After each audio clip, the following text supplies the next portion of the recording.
Hey guys, how y'all doing today? My name is Franchise Fanatic, and welcome back to the channel. And you guys, is another movie review. Today we're tackling Jurassic Park, which came out in 1993. Now, first and foremost, you're going to be seeing some Lego Jurassic World gameplay in the background of me exploring the open world hub from Jurassic Park 1.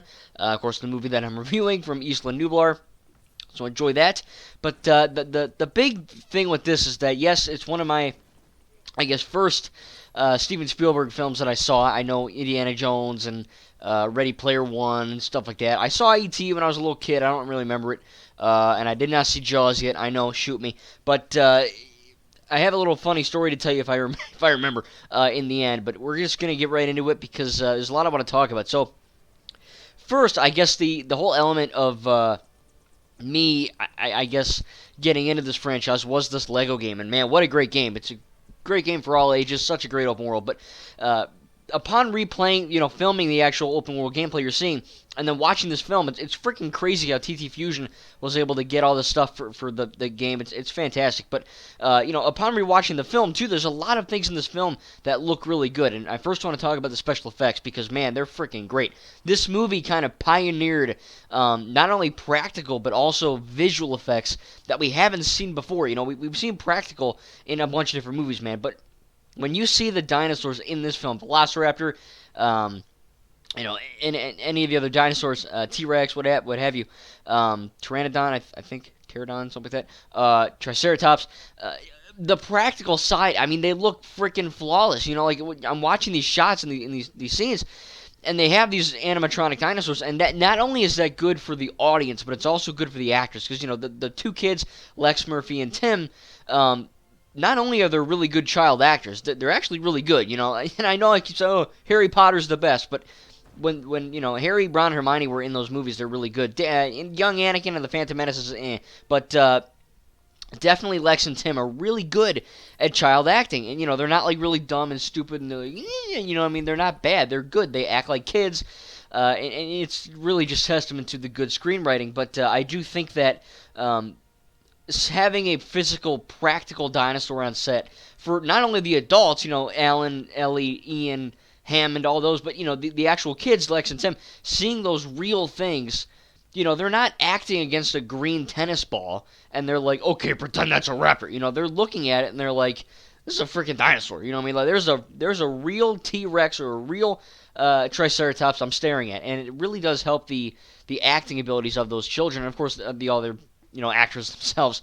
But, yeah, practical side was great. Special effects, man, again, for 1993, they really pioneered that element of CGI, because it really does. For 1993, it looks pretty friggin' good. I really do think that this film, it's not perfect, of course, Jurassic World and Jurassic World Fallen Kingdom, yes, they look better because they're newer, but, Jurassic Park, I want to get this point clear. This movie has old special effects, but they're not bad special effects. In fact, they pretty much hold up today. I'm seeing that big, amazing, I want to say magical shot, where Hammond says, "Welcome to Jurassic Park," and Alan and Ellie are looking, and it's the beautiful orchestra music is playing, and you see these big dinosaurs in the lake, and then you have these little dinosaurs kind of eating on the side of the lake.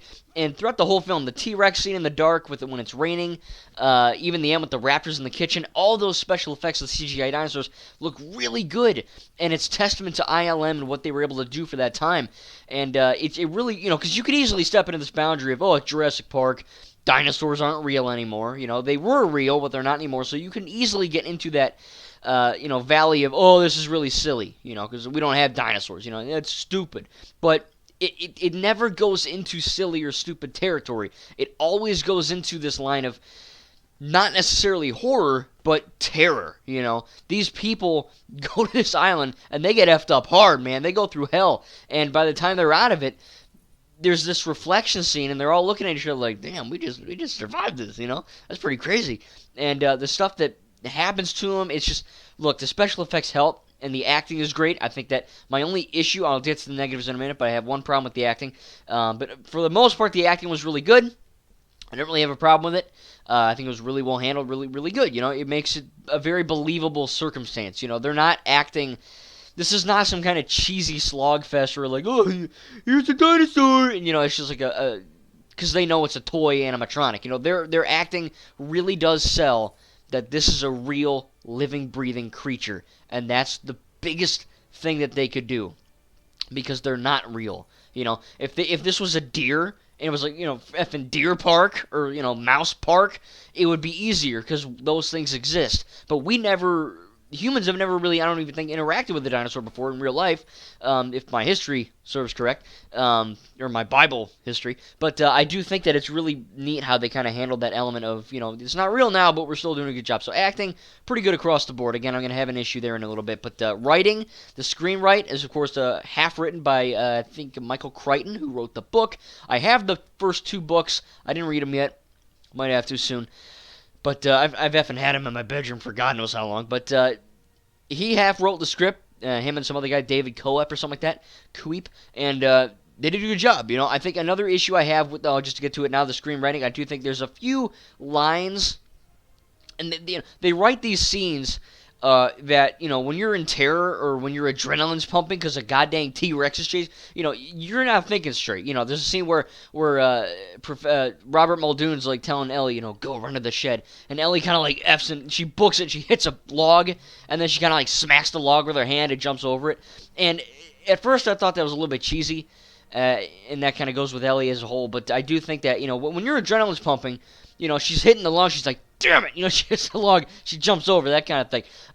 You also get these scenes where characters are screaming and all this stuff, but it's pretty good. I do think it's pretty good. Going on to the music, John Williams' music. Man, what a score. Man, what a bloody score. I think that this Jurassic franchise theme song, it's up there with Star Wars, Indiana Jones, Harry Potter, and of course Jurassic. I don't want to say anything Marvel or DC. I don't think any of that stuff. I like the Avengers theme, but none of that stuff is as noteworthy as Star Wars, Indiana Jones, Harry Potter, Jurassic, and maybe even Pirates. Okay, maybe Pirates too. When I hear all 5 of those, I instantly know what they are. I mean? I go, oh, it's a good movie. Or Lord of the Rings, Hobbits, even that. But this one really stands out. It's just a calming music, and it's funny because the movie is basically anything but calming, but it's kind of funny. The soundtrack really shines when they first enter, and then when they last leave. And there are a few handful of scenes where they're just talking to each other, right? Going back to the script, they're just kind of talking, and Ellie's sitting down with John Hammond, and they're just kind of talking. Or that scene where kind of like that wide shot, kind of like showing the aftermath almost, and it shows all like the merchandise. And then of course the end scene where they're all kind of looking at each other. And the helicopter, it's all great stuff, and the music is so good, but the screenwriting also amplifies that. And that's what I want to get into next, because the comedy in this film goes along hand in hand with the writing. The comedy really has a large part in term with that, not only the score, but also the element of the directing that Steven Spielberg wanted to go for, because there's scenes where you have these instances where a character's talking to another character, and then they're like, oh, John, your people are dying, and John's just like, oh, spare no expense, I'm eating flea circus, and I'm eating Putin, and it's just kind of strange, but all of that really lends towards such a great, endearing script that is funny at times. There's good hand-in-hand comedic moments where you're just sitting there and you're like, okay, that was funny. There's certain moments where they pause. Ian's like, remember to thank John for a lovely weekend. And they pause, and there are some genuinely funny moments. There's a few, I don't want to say corny or cheesy moments, but again, there are certain scenes where I didn't like go, ha ha ha, I'm not laughing out loud like a complete idiot, because that's what Steven wanted you to effing do, because there's a pause, but, I'll go, or, I'll just kind of like do it, kind of like an exhale, just because that, it's funny, but, there are certain scenes where it is pretty funny. In terms of acting, going back to that, I said I was going to return back to Ellie Sattler. Man, there's so many scenes with Laura Dern in this film, and I love her as Holdo, and apparently she's going to be in Jurassic World Dominion, but there's so many scenes with her where I'm like, okay, you got me, and then she's like screaming, she's crying, she's going, she's moaning like crazy. There's scenes where, that was pretty good, there's scenes where she kind of like escapes with when Samuel L. Jackson, Ray Arnold, his freaking shittily designed hand prop, that clearly you can tell it's a prop. She just kind of takes it and throws it on the ground. She's like, she freaks out, and she sees Alan and she's like, she says it all weird. And look, I get it. I understand what they're going for. She's trauma. She has trauma. She just had adrenaline pump through her veins. She almost got effing killed by a velociraptor. But at the same time, when other characters freak out in this film, when Alan freaked out, when the kids freaked out, when Ian freaks out, for some reason when Ellie does it, it's just cringy and weird. I don't know why. Because she's an okay actor. She's not bad, but she's not great. She's okay. There's a lot of scenes with Ellie where I'm like, okay, that's good, that's great, that's great, that's good. And then a few of them I'm just like, okay, that was a bit cheesy. When Alan's holding the door, he's like, boot up, the door locks, and Ellie's trying to reach the shotgun, and she's like, you can't hold it by yourself. And she's wailing like a banshee. I get it. I get it. I understand what they're going for. It's just, I don't know. Maybe it's just me. Is it just me? I don't know. Tell me in the comments if it's just me. Because there's certain scenes where she's just yelling and screaming and belching. It's just, it doesn't work for me. I don't know why. There's only a few handful of scenes, and this does not kill the film, kill her character. It's just something that I've always kind of noticed. I think that there's always been that element. Of course, the props. They're Ray Arnold's arm. You can quite clearly tell it's just like a rubber effing dog toy, that they chucked around, and it's crazy because the budget is so goddamn high. You got these T-Rex and dinosaurs that look flawless for the most part. You have great set design, great props, great practical effects, great digital effects, great casting, great all, and then just have like a really poorly designed arm, or like the where they lower the cow or the bull, or whatever the heck that thing is, into the freaking thing in the beginning, and the velociraptors eat it. Every time I see that, it looks like an animatronic. And I don't know if they actually lowered a real cow bull into this fenced off area. If they did, of course they didn't effing let it die and get eaten, but if they were really letting a real cow bull thing in there, it sure as hell didn't look like a real cow bull. It looked like an animatronic, because when it didn't move its eyes, and it didn't blink, and it went, it made like a weird cow noise, or whatever. I'm not good at animal, you get it. They're doing that, and it's just kind of like, is that an animatronic? And then it blinks, and I'm like, oh, maybe it's real. Because I look at the dinosaurs that are practical. I'm like, okay, that looks like a real dinosaur. And then they get the cow bull, and I'm like, that looks like fake as hell. Like, what are they doing? So yeah, maybe it's just me, but it looked really fake. There are certain scenes that look really fake. I think the death. I think the violence is good. I think that they're really trying to sell the terror in that area of the film. Again, I wouldn't classify this as horror, but it stands out from 1993. It really holds up today. I can't stress that enough. It looks great. It sounds great. The acting is great for the most part. Again, there's a few things with Ellie in there that are kind of cheesy. A few things practical with the props that are a little bit oof. But other than that, nothing too crazy. I think that, like I said, the soundtrack is great. The character development, the character arcs are really good, something that I didn't really notice beforehand. Because you get, Alan Grant is essentially a grumpy, kind of a douchebag almost. He's like, I hate kids, and kids stink, and they smell. He's just kind of like a Grinch character. And then toward the end of the film, toward the middle of the film, through the film, with Lex and Tim, not only does he have to kind of save their lives half the time, but the kids, ever since the beginning, Tim looks up to Alan. Like, hey, I read your book, I'm a big fan, I look up to you. And Alan's like, get the fudge away from me, you dirty little bit. You know what I mean? Like, that's what he's doing. He's just like, get away, I hate you.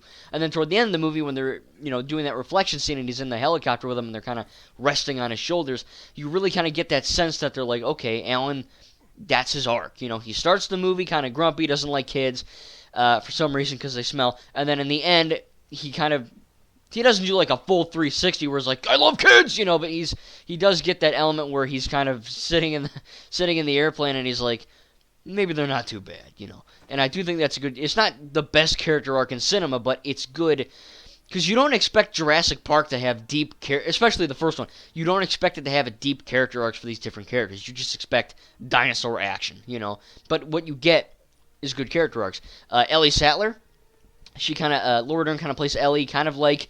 I would say if Alan's a grump, Ellie's definitely the most, I guess, free-spirited. Kind of like Holdo, and I guess childlike.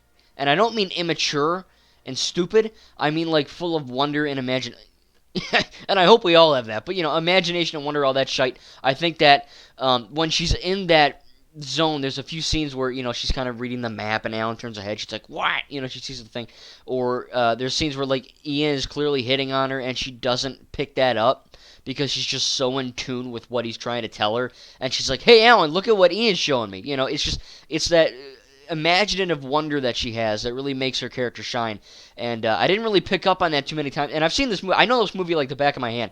Um, I know it like The Last Jedi almost, and I do think that I never really picked up on the fact that she has this wonder-like feature to her, kind of a magical element to her, where she's, she's belching and screaming, but at the same time she kind of really soaks everything in more than Alan, more than anyone else. She's really into it. Ian doesn't really have too much of an arc. He kind of starts out like a creep, and he kind of ends like a creep.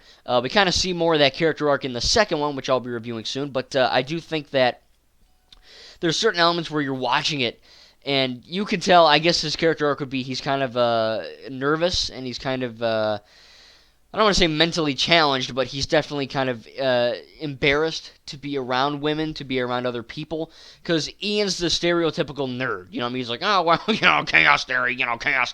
And there's certain scenes where he's talking, and he's like, bouncing his hands on his freaking, knees, just rocking out to no song. He's talking to himself. He's sitting with girls, and the next time I talk to a woman, I need to do this. I just need to take a bottle of water and like do that, stroke her hair. See, maybe I'll get punched in the face, but it worked for Ian, right? But I do think that he's kind of a creep, but that's his only way of showing that. He doesn't know anything else, and I think that's again, it's not really an arc, but it is a trait for his character. He's not just a crazy guy. He has a weird way of showing affectionate and showing different emotions because he's kind of the science geek. And Hammond, we get to him. His character development and arc is essentially he's a good guy, and he just wants to make people happy, but he's doing it in the worst effing way possible. He's like, oh, I did the flea circus, and, a lot of kids and adults could swear they saw the flea, but it was just animatronics. And he was like, I wanted to make something that wasn't fake. I wanted to prove to people that I could do something fun and have it actually be real. But then you get that other kind of breach of history where Ian's like, look, your scientists thought they could do it. They never thought if they should do it because you're effing with God, you're screwing with nature, you're tampering with the laws of physics and nature as a whole. And John's like, oh shit, maybe I am. He kind of gets that realization that I screwed up and people are dead. That lawyer guy, he's dead. You know what I mean? Because of me. And I think that's in the end when Alan's like, I'm not going to endorse your park, and he's like, yeah, me neither, moron. So I do think that again, it's not the best arc in cinema, but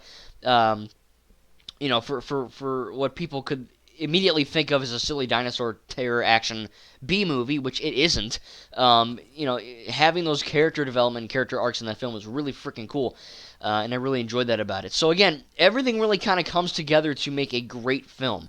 I have a few issues with a little bit of the props sort of thing, and a little bit of some of Ellie's scenes, Laura Dern's scenes are a little bit cringy. It's just, I don't know, it's her delivery. I don't know what it is, something weird. But other than that, the soundtrack, the editing, the directing, man, the directing is so freaking cool. There's one shot where Alan and Ellie and Alan, Lex, and Tim. There it is, Alan, Lex, and Tim. They're climbing that electrical fence, right? And there's a shot where Steven pans his camera like through the fence, and you can't do that because they're tiny little like cheese grater holes. So that shot is one of my favorite shots in the whole film because he seamlessly goes through the grate onto the other side. It's shot really, really well. I think that the beginning is a little bit cringy, where the guy's getting dragged behind the big crate, and Robert's like, shoot her! And I know it's iconic, but just the close up on his mouth, the fact that you don't see the Velociraptor in the beginning is good because it shows tension, but when the guy's getting effing dragged off, you don't see anything. It just kind of looks kind of cheap a little bit. But nothing too crazy. Again, nothing in this film deters me from loving it. I still will love it. I still love playing the Lego game, and I still love watching the movie, man. This movie's a freaking classic for good reason. A few negatives here or there, but nothing too crazy. I love basically everything about this film, and it really does hold up. So I'm going to have to rate from an F to an A+. I'll probably give Jurassic Park, probably give it an A-. I think a few things hold it back from complete perfection in my eyes. Like I said, Ellie, the beginning a little bit, and some of the props. But other than that, none of that really makes me, I don't look back at that and go, man, that was really bad. I look back at it and I go, oh, that was a great movie. I can't wait to watch it again one day. And I enjoyed it. So we're gonna be reviewing The Lost World, Jurassic Park 2, Jurassic Park 3, Jurassic World, and Jurassic World: Fallen Kingdom on this channel. Maybe not one a day, but because I do want to get some Lego Harry Potter gameplay in there. But anyway, hope you guys enjoyed my review of Jurassic Park. Now, I said I was going to talk about something in the end, so hopefully you're still here. But one of my favorite things about this film is that I actually got to see it in English class, my high school. And we were reading the book Frankenstein, and the book was pretty terrible, not going to lie. But, my teacher was like, oh, we're going to watch a movie that kind of shows what the Frankenstein book is talking about. And I was like, oh, crap. Some 1920s Frankenstein shite that's gonna suck poop. And then she's like, we're watching Jurassic Park. And I was like, what? Dude, you're my favorite teacher now, damn. And we watched it. It was great, it was fun to watch it in class. But it was cool that we got to relate because really when I think about it, I don't want to bore you guys, but if you've ever read Frankenstein, it kind of deals with that element of creating a monster from scratch and kind of tampering with God and physics. And this is essentially the same thing, except this is far more deadly and more practical, I guess, than a green dude or whatever with bolts in his neck. But I do think that, that was a pretty cool experience to, see that in school, and I enjoyed that. It was pretty effing fun. But, yeah, guys, that was basically it. But, yeah, Jurassic Park is a great movie. Again, a few hiccups here and there. Again, nothing that I look back on and go, oh, that was really bad. I'm watching it, and because really, I don't really watch movies to rate them. I watch them to watch them and have fun watching them. But now that I have YouTube, I'm looking at them more critically. So this was really my first or second time kind of looking at it more critically, looking for flaws or, looking for, and I still had fun watching it. But, when I review something, I can't go like, I loved it, hey, it was fun. I got to look for things. And there's not too much to hate, just a few things here or there. But it's a classic, it's very well made, and I hope you guys enjoyed this review. Tell me what you think about Jurassic Park in the comments down below. I'd love to hear them. I will heart and respond to your comments. And yeah, I hope you guys enjoyed this Lego Jurassic World, Jurassic Park Hub World gameplay in the background. And yeah, I really did enjoy this film. I love it. It's a great film, great classic. And Steven did a great freaking job. And I can't wait to watch The Lost World, Jurassic Park 2 very soon, within a day or two probably. And then I'll have that review up as well. And yeah, I can't wait. Again, tell me what you think about Jurassic Park in the comments. I really do enjoy this movie. Thank you guys, and we'll see you in the next video.